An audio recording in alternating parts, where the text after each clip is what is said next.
Astaghfirullah. Alhamdulillah, wassalatu wassalamu ala rasulillah wa ala alihi wa sahbihi wa mawalah wa la hawla wa la quwata illa billahi wa ba'du. Alhamdulillah, di malam hari ini kembali kita bisa duduk untuk bertalabul ilmi, dan karena berhubungan sekarang sudah pertengahan Dzulqa'dah, artinya tinggal separuh bulan lagi kita masuk di bulan Dzulhijjah, maka kajian tafsir kita ganti dengan tematik, di mana pembahasan yang kita akan bahas, pertama kita akan membahas tentang keutamaan bulan Dzulqa'dah itu sendiri. Kemudian selepas itu kita akan membahas keistimewaan bulan Dzulhijjah dan amalan-amalannya, dan yang terakhir baru kita bicara tentang keutamaan kurban dan hukum-hukumnya. Ma'asyiral muslimin yang dimuliakan Allah Subhanahu wa taala, kita tahu bahwa bulan Dzulqa'dah dengan bulan Syawal itu adalah bulan-bulan haji. Akan tetapi perbedaannya bulan Syawal dengan Dzulqa'dah, kalau Dzulqa'dah itu masuk pada satu di antara 4 bulan hurum, kalau Syawal itu bukan, tapi sama-sama bulan haji.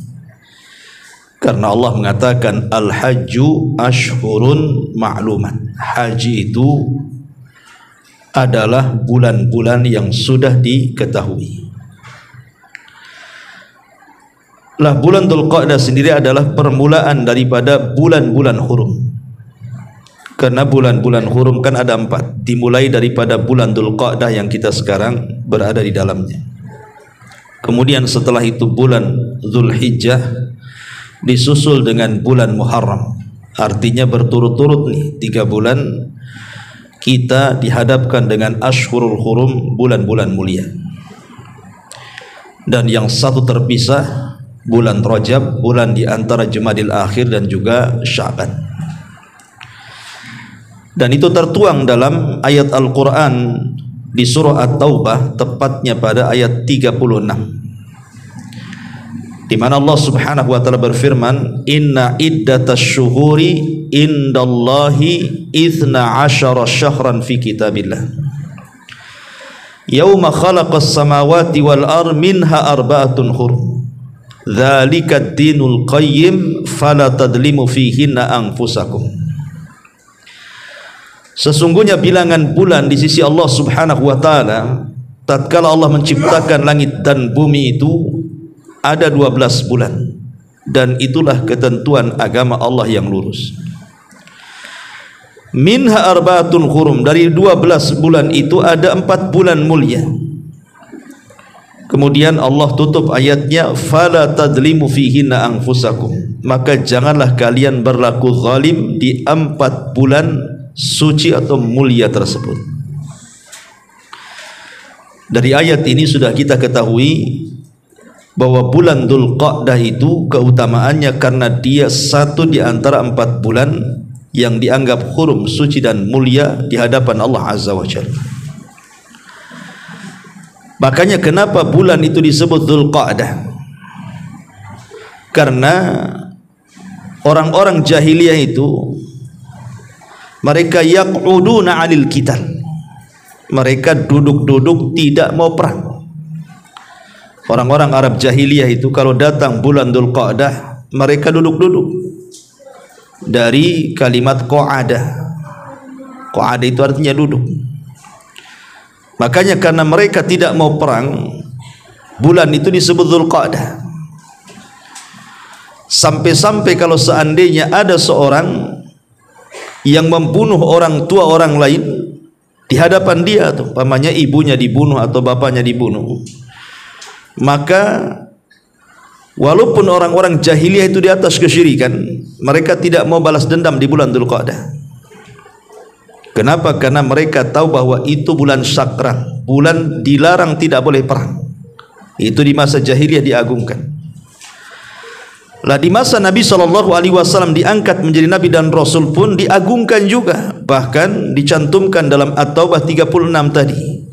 Dan Nabi SAW kemudian menjelaskan dalam hadis yang sahih ketika berkhutbah di padang Arafah, di mana Nabi SAW mengatakan, Inna zaman qad istadara alaikum kahayati yawma khalaqas samawati wal ardh. Sesungguhnya zaman atau waktu itu berputar kepada kalian sejak Allah menciptakan langit dan bumi. Kemudian di ujung hadis Rasul mengatakan, minha arba'atun hurum salasatun mutawaliyatun dzulqa'dati wa dzulhijjati wal muharram war rajabul mudhar bainal jumada wa sya'ban. Kemudian Rasul memerinci tentang 4 bulan yang dianggap suci dalam At-Taubah 36 itu. Rasul mengatakan 3 bulan letaknya berturut-turut dan 1 terpisah. Dzulqa'dah, Dzulhijjah dan Muharram. Kemudian disusul dengan Rajab, Mudhar.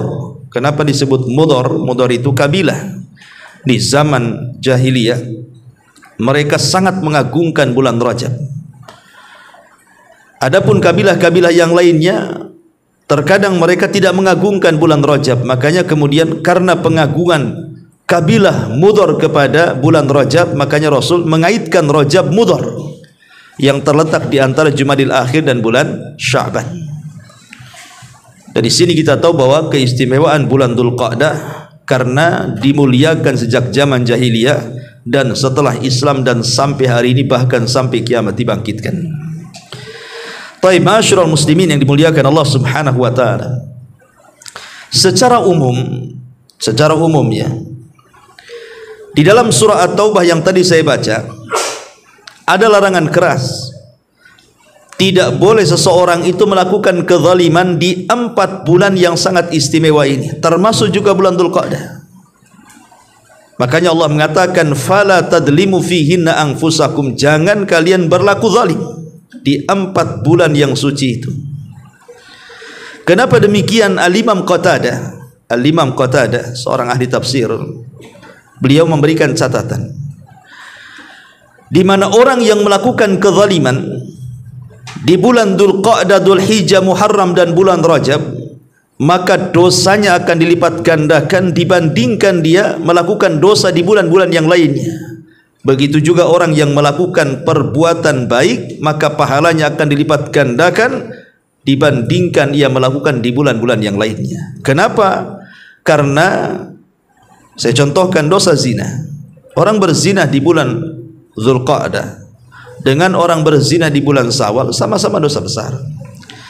Tetapi dosa zina di bulan Dzulqa'dah jauh lebih besar. Kenapa? Karena dia berzina di bulan yang dimuliakan. Walaupun sama-sama dosa besar tuh. Jadi menjadi lipatan dosanya itu karena melakukan maksiat di bulan yang dimuliakan, makanya dilipat gandakan. Sama orang sedekah di bulan Syawal dengan orang sedekah di bulan Dzulqa'dah, sama-sama pahala sedekah. Tetapi sedekah di bulan Dzulqa'dah jauh lebih istimewa dibandingkan sedekah di bulan Syawal. Kenapa? Karena sedekah di bulan mulia. Itulah di antara keistimewaannya. Secara umum disebutkan para ulama. Adapun secara khusus memang tidak ada. Tidak ada di bulan Dzulqa'dah itu salat malam khusus, puasa khusus, sedekah khusus gitu ya, baca Quran khusus, tidak ada.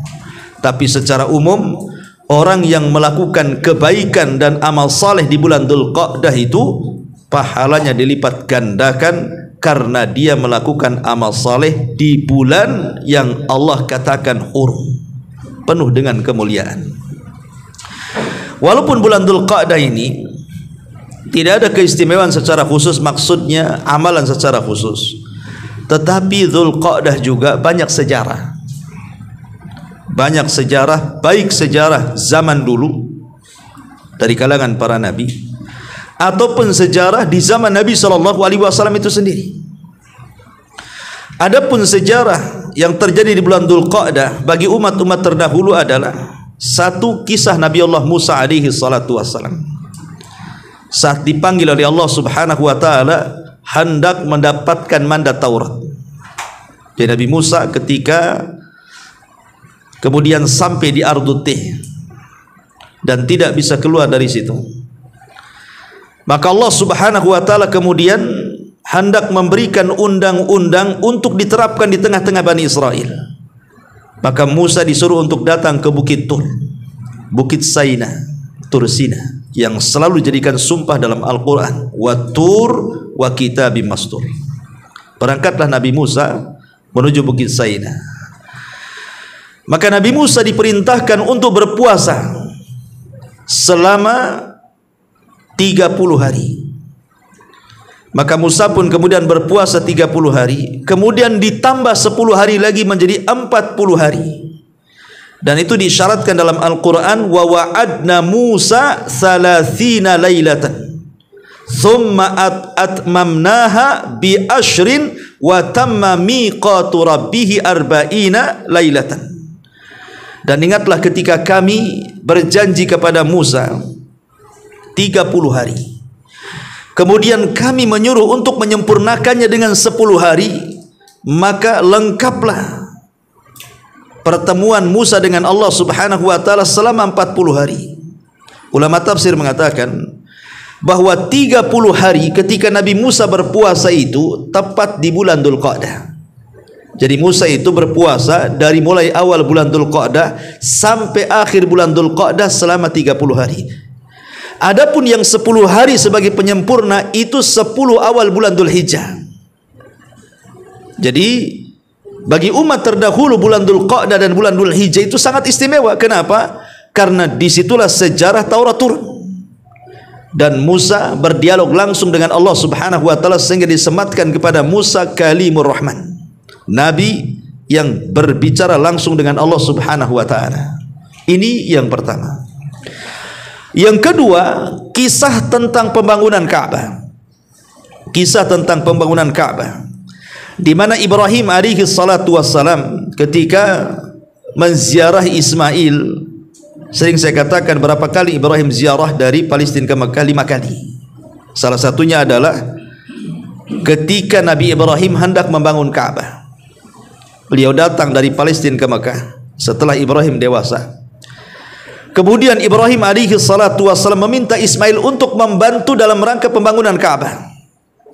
Maka Ismail pun kemudian mengikuti arahan ayahnya, kemudian keduanya meninggikan bangunan Ka'bah. Dan ini diisyaratkan dalam Al-Quran, wa idh yarfau Ibrahimul qawa'ida wa Ismail. Dan ingatlah ketika Ibrahim meninggikan pondasi Ka'bah dan juga Ismail.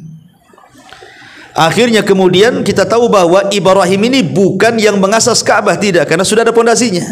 Beliau hanya meninggikan saja karena pondasinya sudah ada.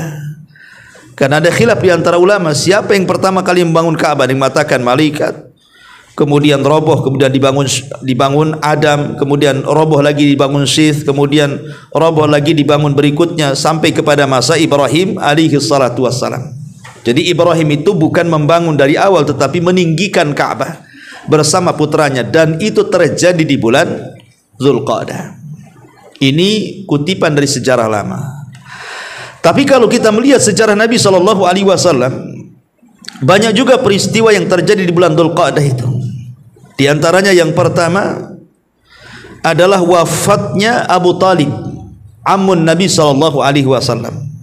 Jadi wafatnya Abu Talib terjadi di bulan Dzulqa'dah. Dan kita tahu bahwa Abu Talib adalah paman Rasul yang sangat dicintai Rasul dan sangat mencintai Rasul. Sehingga Allah Subhanahu wa taala katakan ketika wafatnya Abu Talib, innaka la tahdi man ahbabta walakinnallaha yahdi man yasha. Wahai Muhammad, engkau tidak bisa memberikan hidayah kepada orang yang kau cintai, tapi Allah lah yang akan memberikan hidayah kepada siapa yang dikehendaki. Kenapa Allah turunkan ayat ini? Karena Abu Talib sampai detik menghembuskan nyawanya tidak mengucapkan kalimat la ilaha illallah, padahal Rasul mentalkinnya dan mengatakan kul ya ammi kalimatu la ilaha illallah kalimatun uhajubika indallah. Wahai pamanku, ucapkan kalimat la ilaha illallah. Dengan kalimat itu aku akan berhujah di hadapan Allah. Tapi sampai menghembus nyawa terakhir, Abu Talib tidak kunjung mengucapkan kalimat itu, sehingga sepakat ahli sunnah kecuali orang Syiah bahwa Abu Talib itu mati kafir. Maka Nabi SAW sedih dengan kematiannya, berdoa kepada Allah agar Allah mengampuni dosa-dosanya. Tetapi Allah turunkan ayat, maka nalin nabi an yastaghfiru lil musyrikin walau kanu ulil qurba. Tidak boleh dan tidak layak bagi seorang nabi memintakan ampun kepada orang-orang musyrik yang sudah meninggal, walaupun mereka kerabat dekat. Dari sini Allah mengatakan, innaka la tahdi man ahbabta walakinallaha yahdi man yasha. Wahai Muhammad, engkau tidak bisa memberikan hidayah kepada orang yang kau cintai, tetapi Allah lah yang berikan hidayah kepada siapa yang kehendaki. Dari sini menunjukkan bahwa ada faedah, bahwa mawaddah, meletakkan loyalitas, meletakkan kecintaan itu boleh juga diberikan kepada orang kafir, kan? Karena meletakkan kecintaan kepada manusia itu ada dua. Ada yang dasarnya iman, akidah dan agama, maka tidak boleh diletakkan kecintaan yang seperti ini kecuali kepada orang yang beriman. Itulah yang disebut dengan wala wal bara. Tetapi kalau kecintaannya itu hanya sekedar tabiat, hubungan anak dengan orang tua, atau kecintaan karena hubungan berkawan, ya, dan tidak membahayakan agama, maka tidak mengapa. Buktinya Nabi SAW sangat mencintai Abu Talib, sementara Abu Talib kafir, kan? Berarti boleh mencintai orang kafir selama bukan asasnya iman, takwa dan agama, dan tidak membahayakan agama. Makanya kenapa dalam Islam boleh orang laki-laki dari kalangan kaum muslimin menikah dengan wanita dari kalangan ahli kitab, dan menikah itu tidak mungkin kalau tidak ada kasih sayang, kan? Masa orang menikah di atas kebencian? Nggak mungkin lah orang menikah itu pasti di atas kecintaan. Dibolehkan dalam Islam. Yang penting laki-lakinya dari Islam, wanitanya dari ahli kitab. Dibolehkan.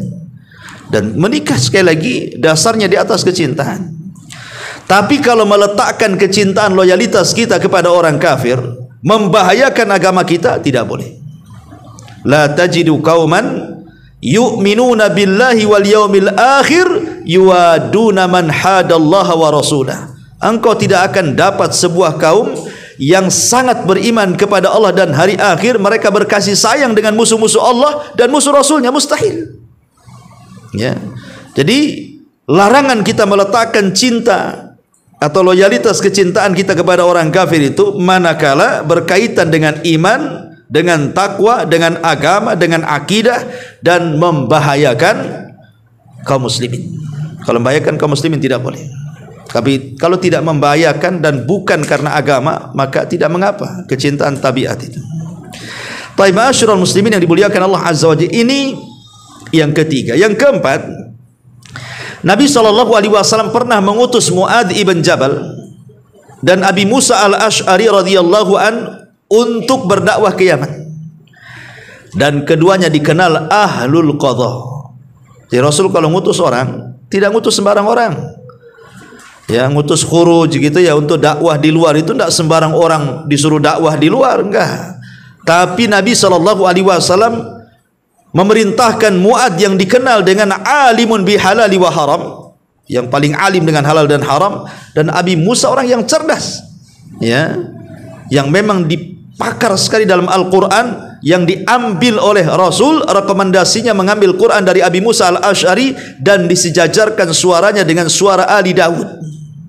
Jadi orang-orang cerdas yang dikirim Rasul ke Yaman itu ahli qadha, memang pakarnya dalam memutuskan sesuatu, dan keduanya lah yang menyebabkan penduduk Yaman mendapatkan hidayah Allah Subhanahu wa taala, dan sekarang Yaman menjadi negara Islam. Ya, itu berkat Mu'adz bin Jabal radhiyallahu an dan Abi Musa al-Ash'ari, dan itu pengutusan terjadi di zaman di bulan Dzulqa'dah. Ini yang keempat. Kemudian yang kelima, peristiwa di bulan Dzulqa'dah juga adalah terjadi umrah. Nabi SAW melakukan umrah itu berapa kali? 4 kali. Yang 3 di bulan Dzulqa'dah, yang 4 di bulan Dzulhijjah. Ya. Jadi Nabi SAW melakukan umrah, sekali lagi beliau melakukan umrah sebanyak 3 kali, sebanyak 4 kali, yang 3 terjadi semuanya di bulan Dzulqa'dah. Adapun rinciannya, ma'asyiral muslimin yang dimuliakan Allah Subhanahu wa taala, pertama umrah terjadi disebut dengan umrah Hudaybiyah, umratu Hudaybiyah. Jadi Nabi SAW tepat pada tahun ke-6 Hijriah, jadi 6 tahun menetap di Madinah. Jadi namanya para sahabat itu juga rindu ingin melakukan umrah yang biasa mereka lakukan di zaman jahiliyah, tentu umrah ala jahiliyah. Setelah kemudian mereka masuk Islam, tentu syariatnya akan berbeda dan caranya akan berbeda. Jadi mereka rindu juga, selain rindu kampung halaman, mereka juga rindu ingin melakukan umrah tawaf di Baitullah Al-Haram.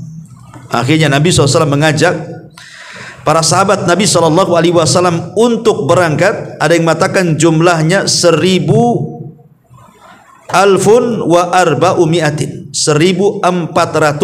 sahabat Nabi. Jadi cukup banyak gitu ya, 1.400 berangkat bertolak dari kota Madinah menuju Mekah. Tetapi sampai di perbatasan Mekah, di perbatasan negeri yang disebut dengan Hududul Haram gitu ya. Jadi batasan tanah haram sampai di mana? Tiba-tiba mereka dicegah, tidak boleh masuk. Tidak boleh masuk, umrah pun tidak boleh. Kalau mereka sampai menginjakkan kaki di tanah haram, maka terjadi perang. Mereka akan dibantai. Akhirnya kemudian Nabi SAW berusaha untuk berdamai dengan orang-orang Mekah ini, bahwa kedatangan mereka bukan untuk perang, hanya untuk umrah saja. Maka diutuslah Utsman bin Affan radhiyallahu anhu. Tapi kemudian Utsman malah dihabarkan dibunuh. Maka di sini terjadi yang disebut dengan pembaiatan. Nabi SAW membaiat atas darah Utsman. Rasul tahu Utsman itu tidak terbunuh. Cuma Nabi SAW ingin menguji kesetiaan para sahabat. Mau enggak berperang demi saudaranya Utsman ibn Affan radhiyallahu an. Dari sini Allah Subhanahu wa taala puji orang-orang berbaiat di bawah pohon itu dengan menurunkan suratul Fath ayat ke-18, laqad radiyallahu 'anil mu'minin id yubayyi'unaka tahta asy-syajar fa'alima ma fi qulubihim fa anzalas sakinata 'alaihim. Kemudian Allah mengatakan wa athbatahu fa'anzalallahu sakinata alaihim wa athbatahum fathan qariba. Dan sungguh Allah Subhanahu wa taala sangat ridha dengan orang-orang yang beriman saat mereka berbaiat di bawah pohon. Maka Allah tahu di hati-hati mereka, maka Allah turunkan ketenangan kepada mereka, wa asabahum fathan qariba, dan Allah janjikan kepada mereka kemenangan yang dekat. Wa asabahum fathan qariba, artinya ini dijanjikan bahwa kelak kemenangan itu akan datang kepada kaum muslimin, walaupun sekarang ini mereka terdesak gitu ya. Sehingga terjadi perjanjian yang disebut dalam sejarah dengan perjanjian Hudaybiyah, dan itu terjadi di bulan Dzulqa'dah. Ini umrah yang pertama, disebut umrah Hudaybiyah, tapi tidak jadi. Tidak jadi karena tidak bisa masuk, berakhir dengan perjanjian. Lah dalam perjanjian Hudaybiyah itu tertuang mereka boleh umrah tahun depannya, yang disebut dengan umratul qadha. Dan umrah qadha pun terjadi pada tahun ke-7 Hijriahnya, itu pun mereka bertolak dari bulan Dzulqa'dah. Ya, umratul qadha namanya. Ya. Ma'asyiral muslimin yang dimuliakan Allah Subhanahu wa taala. Baru kemudian umrah yang ketiga namanya umrah Ji'ranah setelah perang Hunain. Setelah perang Hunain, maka Nabi SAW kemudian bertolak ke Mekah untuk umrah yang disebut dengan umrah Ji'ranah itu. Dan itu terjadi di bulan Dzulqa'dah.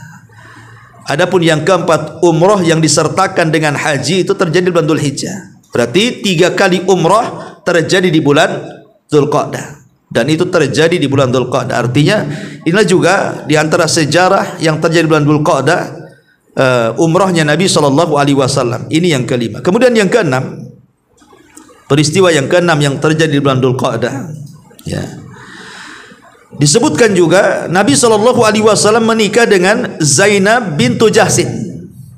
Zainab bintu Jahsin, dan kita tahu bahwa Zainab bintu Jahsin ini adalah istri daripada anak angkat Nabi kan, Zaid ibn Harithah. Jadi Zaid ibn Harithah menikah dengan Zainab bintu Jahsin. Karena ya namanya Zaid itu mantan budak yang dimerdekakan Rasul. Kemudian Zainab ini anak bangsawan, tentu tidak sekufu, akhirnya banyak masalah. Makanya penting dalam mencari jodoh itu harus sekufu. Sekufu itu ya minimal imbang-imbang, kalaupun tidak imbang ya jangan jauh-jauh lah. Antum lulus SD pun tidak, istri antum pula S1, nah itu kan nggak sekufu namanya. Antum dibodoh-bodohi lah nanti. Minimalnya antum tidak sekolah, istri lulus SD, nah itu kan agak sebanding lah kan itu. Nah, jangan pula lulus SMP nikah pula dengan profesor kan itu ya. Nah, itu maksudnya sebenarnya tidak ada masalah. Cuman Syekh bin Baz rahimahullah taala mengarahkan kalau mencari jodoh itu kalau bisa sekufu. Baik secara ekonomi, secara kecerdasan dan begitu seterusnya, supaya seimbang maksudnya. Bukan berarti yang tidak sekufu tidak boleh, tidak sah, tidak. Ya maksudnya supaya ada keharmonisan di situ. Lah akhirnya karena tidak sekufu, akhirnya banyak bertengkar. Lah dari situ Allah Subhanahu wa taala perintahkan kepada siapa? Kepada masih bagus. Hah? Tes masih sama aja, perasaan sama aja ya, sama. Aduh Pak Zul ini. Taib. Akhirnya kemudian Allah Subhanahu wa taala memerintahkan Rasul agar Zaid menceraikan istrinya Zainab. Setelah habis masa iddahnya, tiba-tiba Allah perintahkan Rasul untuk menikahi bekas istri anak angkatnya, Zainab bintu Jahsin. Kenapa? Kok Rasul menikahi bekas istri anak angkat dia yang melamarkan Zainab untuk Zaid? Tiba-tiba Allah merintahkan untuk bercerai. Setelah habis masa iddahnya Allah perintahkan Rasul malah menikahi Zainab, bekas mantan istri anak angkatnya tuh.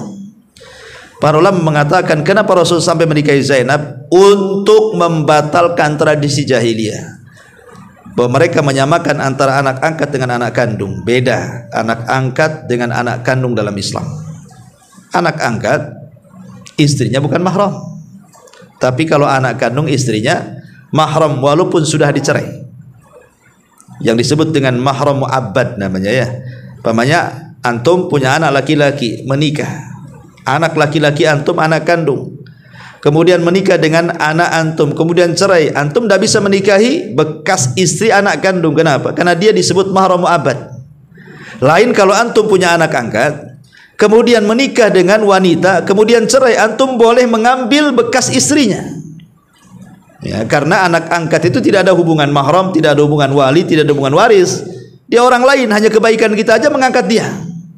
Dia orang lain sebenarnya. Jadi hendak membatalkan tradisi ini.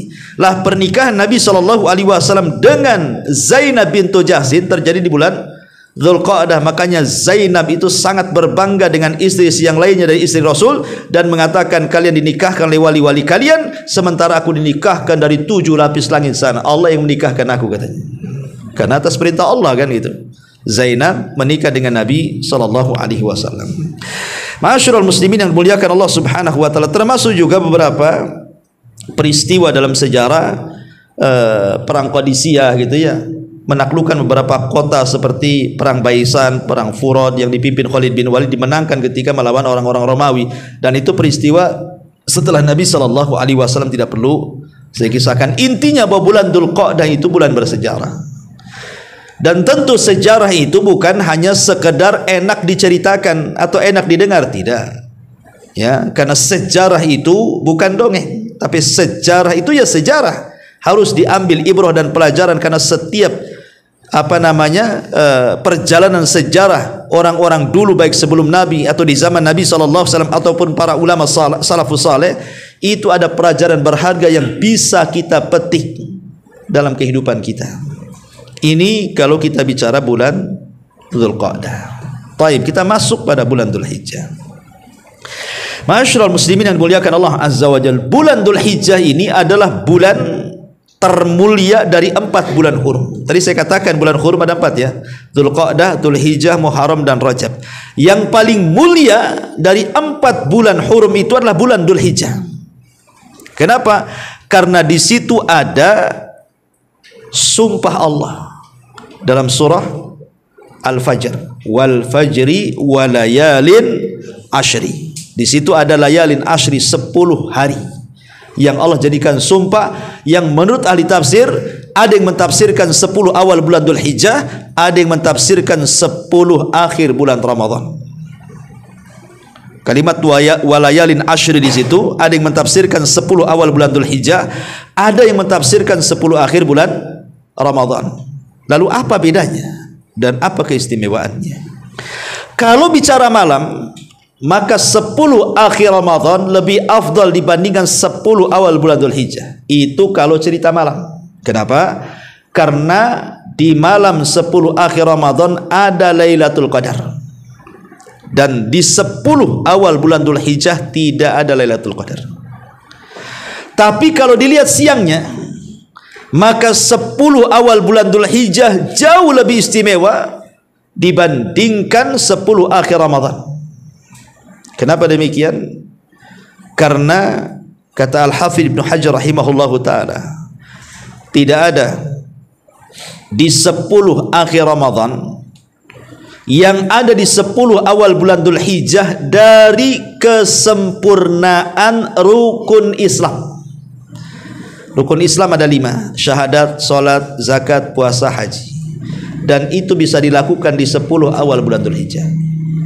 Tapi di 10 akhir Ramadan tidak bisa dilakukan. Di 10 awal bulan Dzulhijjah kita bisa bersyahadat, kita bisa salat, kita bisa puasa, kita bisa haji. Ya. Jadi kita bisa syahadat, salat, zakat, puasa, haji, bisa semua dilakukan di bulan Dzulhijjah, di 10 awal bulan Dzulhijjah.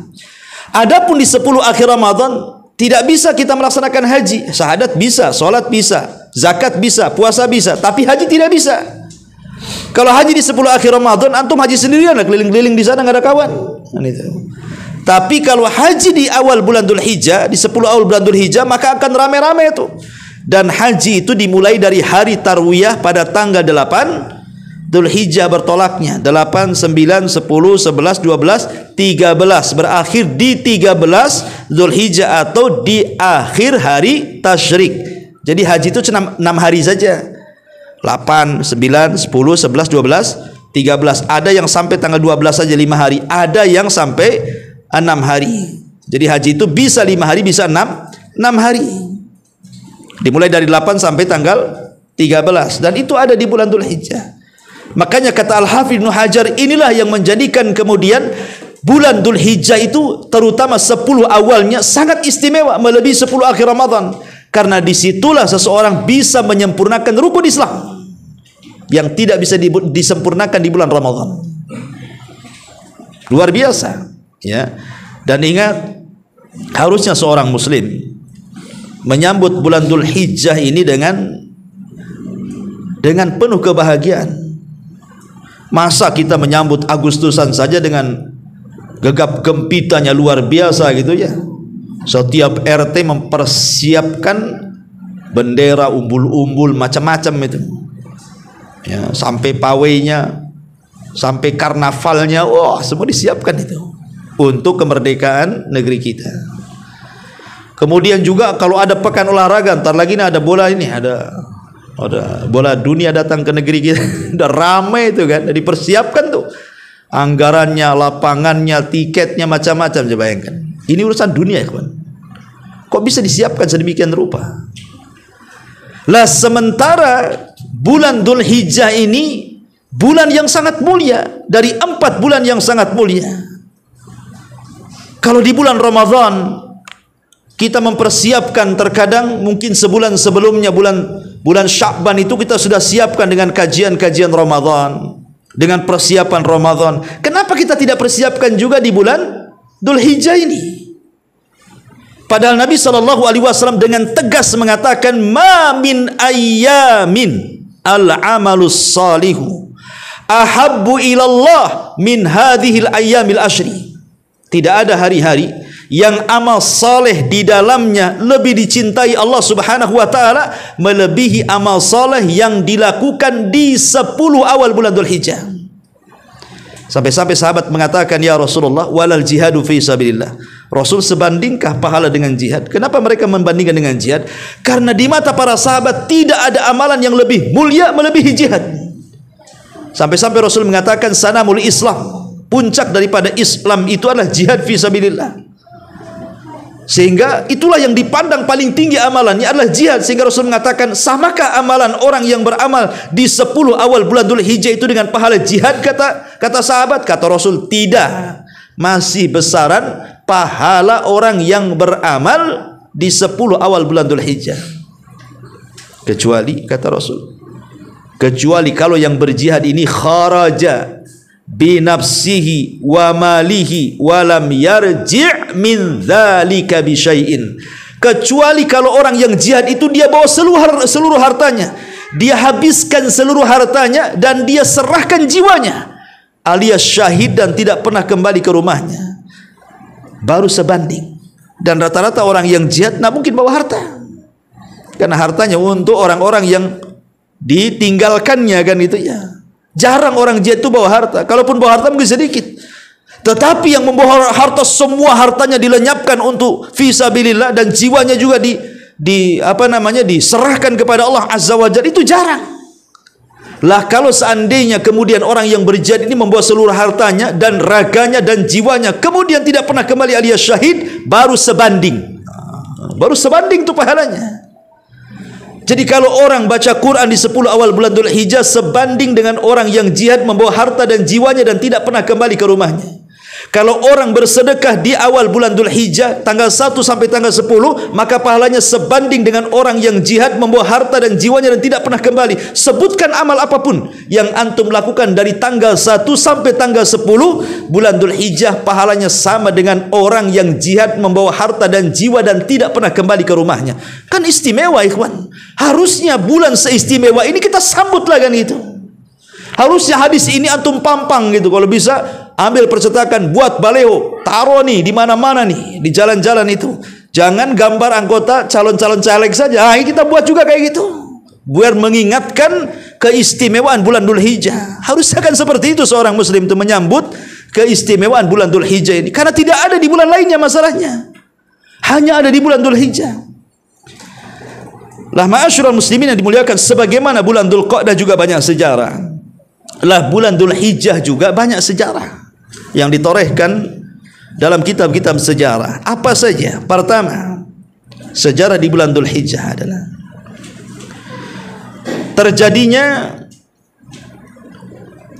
sebelum Rasul diangkat jadi Nabi, Nabi SAW keluar untuk dagang kedua kalinya. Ketika dia masih status bujang, belum menikah dengan Khadijah dan masih bekerja sama dengan Khadijah, Rasul keluar dagang kedua kali dari modal Khadijah. Yang ketika itu ditemani oleh pembantu laki-lakinya Khadijah namanya Maisarah. Maka Rasul SAW keluar di bulan Dzul Hijjah itu. Ini peristiwa yang pertama. Justru dalam peristiwa inilah yang akhirnya Khadijah jatuh cinta kepada Rasul. Karena Rasul mengatakan kepada Maisarah, catat segala sesuatu yang kau lihat dari Muhammad itu. Akhirnya kemudian dicatat semuanya, dari ucapannya, dari perbuatannya, dari muamalahnya, termasuk keanehan-keanehan ditemukan di jalan oleh Maisarah dilaporkan kepada Khadijah. Sejak itulah tumbuh kecintaan Khadijah dan ingin menikah dengan Nabi SAW. Ini terjadi di peristiwa di bulan Dzul Hijjah. Yang kedua, Baiat Aqabah yang kedua. Baiat Aqabah yang kedua, di mana di antaranya di dalamnya ada As'ad ibn Zurarah, ada Rafi ibn Malik, ada Sa'ad bin Ubadah, ada Sa'ad bin Rabi, ada Bara ibn Ma'rur, ada Mungdir ibn Amr, ada Abdullah ibn Rawaha, ada Abdullah ibn Amr ibn Haram, dan juga ada Ubadah ibn Samit. Jadi ya sekitar 3 pembesar dari Aus, Usaid ibn Hudair, Sa'ad ibn Khwaitham, dan Rifa ibn Abdul Mungdir. Ini dari Aus, dan selebihnya yang saya sebutkan tadi semua dari Khazraj. Ini pembesar-pembesar Ansor semua yang datang nih. Aqabah yang kedua ini, Baiat Aqabah yang kedua ini. Di antaranya 2 pemimpinnya datang, Sa'ad bin Ubadah dan Sa'ad bin Rabi. Itu 2 pemimpin tuh. Satu dari Aus, satu dari Khazraj. Dua-duanya datang. Ubadah bin Samit, orang yang pakar Quran, semua datang. Dan itu terjadi pembaiatan Aqabah yang kedua di bulan Dzul Hijjah. Ya. Kemudian juga lahirnya Ibrahim, putra Maria Kibtiyah. Dan itu anak laki-laki terakhir Rasul yang lahir, karena Qasim dan juga Abdullah meninggal sebelumnya kan. Maka lahirlah Ibrahim, putra Maria Kibtiyah. Tapi sayang juga tidak lama hidupnya kan, hanya 1 tahun 8 bulan saja. Kemudian meninggal dunia. Dan Rasul sangat sedih dengan kematiannya. Dan saat kematiannya terjadi gerhana matahari total. Saat wafatnya Ibrahim terjadi gerhana matahari total, sehingga orang-orang mengira jangan-jangan gerhana itu karena kematian putra Nabi. Maka Rasul berceramah di hadapan manusia, gerhana ini bukan karena kematian, bukan pula karena kelahiran, tapi gerhana ini adalah tanda-tanda kuasa Allah. Allah sengaja datangkan untuk menakut-nakuti hamba-hambanya. Jadi kelahiran Ibrahim terjadi di bulan Dzulhijjah, termasuk juga Hajjatul Wada, haji perpisahan, haji yang awal dan akhir Rasul, dan tidak pernah haji setelahnya karena setelahnya Rasul meninggal. Banyak pelajaran yang luar biasa dalam Hajjatul Wada ini, dari wasiat-wasiat Rasul sallallahu alaihi wasallam untuk kehidupan kita, dunia kita dan akhirat kita. Dan itu terjadi pada bulan Dzulhijjah, Hajjatul Wada. Termasuk juga hajinya Khalifah Abu Bakar Siddiq radhiyallahu anhu sebelum hajinya Rasul. Kan sebelumnya Abu Bakar dulu suruh haji, baru tahun depannya Nabi sallallahu alaihi wasallam. Itu pun terjadi di bulan Dzulhijjah. Termasuk juga dipilihnya Utsman menjadi khalifah. Dipilihnya Utsman menjadi khalifah itu pun terjadi di bulan Dzulhijjah. Termasuk wafatnya juga Utsman di bulan Dzulhijjah. Dikepungnya Utsman oleh pasukan Sabaiyah, kemudian berakhir dengan mati syahid pun di bulan Dzulhijjah. Ada yang mengatakan seperti itu. Kemudian juga wafatnya Muawiyah ibn Abi Sufyan itu terjadi di bulan Dzulhijjah. Termasuk meninggalnya Umar ibn Khattab di tangan Abi Lu'lu al-Majusi itu pun terjadi di bulan Dzulhijjah ya. Dan banyak lagi peristiwa-peristiwa yang terjadi di bulan Dzulhijjah. Lalu apa amalan-amalan yang harus kita lakukan selama bulan Dzulhijjah? Kalau kita tadi tahu bahwa bulan Dzulqa'dah tidak ada amalan khusus ya. Bulan Dzulqa'dah tidak ada amalan khusus. Artinya semua amal apapun dianggap baik dan dilipat gandakan pahalanya. Tapi di bulan Dzulqa'dah ini ada amalan-amalan yang khusus yang dilakukan Nabi sallallahu alaihi wasallam. Seperti yang pertama puasa. Di situ ada puasa Arafah. Ada puasa Arafah, di mana Nabi sallallahu alaihi wasallam menganggap puasa Arafah itu adalah puasa yang memiliki pahala luar biasa, bisa menghapuskan dosa kita. Tetapi puasa Arafah itu bagi yang tidak wukuf. Ingat ya, kalau yang wukuf ya tidak puasa, maksudnya yang haji. Maksudnya puasa itu yang di luar orang wukuf, seperti kita ini yang tidak haji, disunahkan puasa Arafah pada tanggal berapa? Tanggal 9 bulan Dzulhijjah. Lalu pertanyaannya, boleh nggak seseorang itu berpuasa mulai tanggal 1 sampai tanggal 9, karena tanggal 10 sudah Idul Adha? Tidak boleh seseorang berpuasa pada hari raya. Hari raya itu tempat makan dan minum, termasuk juga hari tasyrik tidak boleh puasa. Walaupun hari yang ke-13 bertepatan dengan Ayyamul Bid tidak boleh puasa. Tapi pertanyaannya, boleh nggak kita puasa mulai tanggal 1 Dzulhijjah, tanggal 2, tanggal 3 sampai tanggal 8 pemanya? Karena tanggal 9-nya sudah puasa Arafah. Ya. Ini yang menjadi polemik para ulama. Karena ada dua riwayat. Pertama riwayat Aisyah radhiyallahu anha yang mengatakan, "Ma ra'aitu Rasul sallallahu alaihi wasallam shaiman fil asri qat." Aku tidak pernah melihat Rasul berpuasa di 10 awal bulan Dzulhijjah sedikit pun, kata Aisyah. Aisyah mengingkari, tidak ada puasa dari tanggal 1 sampai tanggal 8, kecuali tanggal 9 karena ada Arafah gitu ya. Tetapi masalahnya di sana ada hadis Hafsah bintu Umar, salah satu istri Nabi juga. Aisyah istri Nabi, Hafsah juga istri Nabi ya. Justru meriwayatkan dengan riwayat terbalik.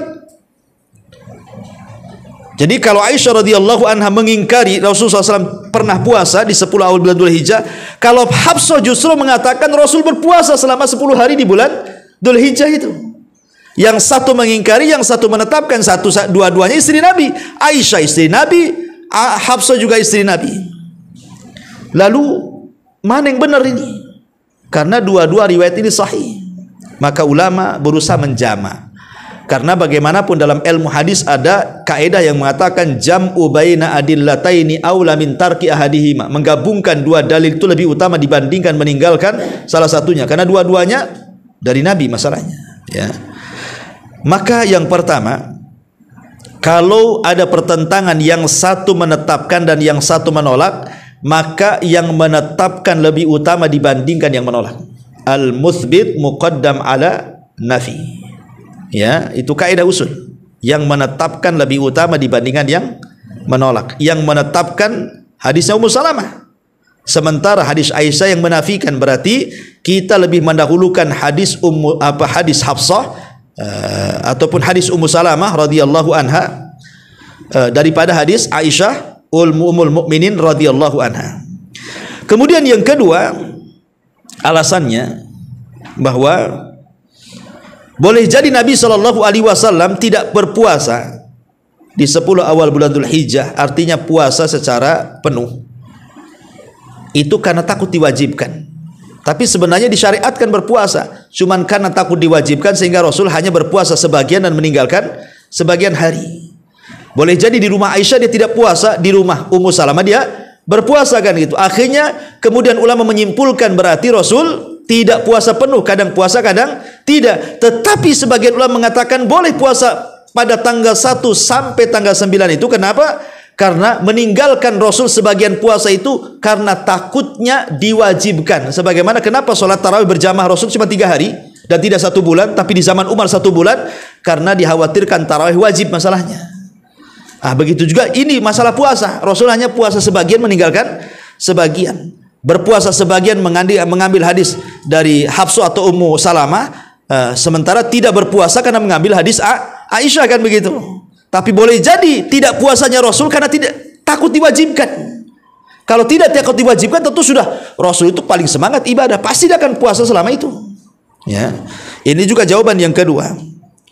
Kemudian jawaban yang ketiga, boleh jadi hadis Aisyah radhiyallahu anha itu dibawa kepada adanya hajat Rasul sehingga tidak puasa. Boleh jadi ketika itu Rasul sedang sakit di rumah Aisyah sehingga tidak puasa. Maka Rasul Aisyah mengatakan seperti itu. Atau karena ada perkara lain sehingga Rasul tidak puasa, kemudian Aisyah mengatakan seperti itu. Berbeda juga dengan hadis Ummu Salamah dan hadis Hafsah yang menetapkan adanya puasa. Intinya bahwa kalau kita hendak menjamak dari dua hadis ini, yang satu menetapkan, yang satu menafikan, maka kita boleh berpuasa dengan cara menyeling. Kadang puasa, kadang tidak. Gitu mungkin cara bijaknya kalau ingin mengamalkan dua riwayat ini. Ini juga termasuk kekhususan ibadah yang dianjurkan dalam Islam di 10 awal bulan Dzulhijjah, as-siyam, puasa. Kemudian yang kedua, at-tahlil, wat-takbir, wat-tasbih, wat-tahmid. Memperbanyak tahlil la ilaha illallah, memperbanyak tahmid alhamdulillah, memperbanyak takbir Allahu Akbar, dan memperbanyak tasbih subhanallah. Jadi kita boleh, dan takbir itu ada dua ya, ada takbir mutlak, ada takbir muqayyad. Allahu Akbar, Allahu Akbar, Allahu Akbar, la ilaha illallah, Allahu Akbar, Allahu Akbar, walillahil hamd. Lah ini takbir seperti ini ada dua macam, ada yang sifatnya mutlak, ada sifatnya muqayyad. Yang sifatnya mutlak antum bisa lakukan di 10 awal bulan Dzulhijjah, mulai tanggal 1 boleh antum sudah bertakbir itu. Nah itu takbir mutlak itu namanya. Boleh di rumah, boleh di jalan, boleh di pasar, boleh di mana-mana, seperti yang dilakukan Ibnu Umar dan juga sahabat-sahabat yang lainnya bertakbir secara mutlak sampai menggema Mina dengan takbirnya.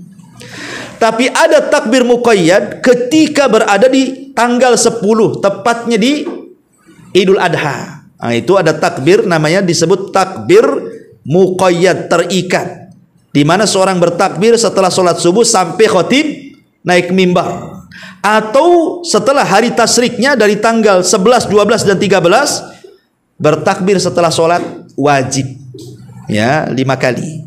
Itu disebut takbir muqayyad namanya.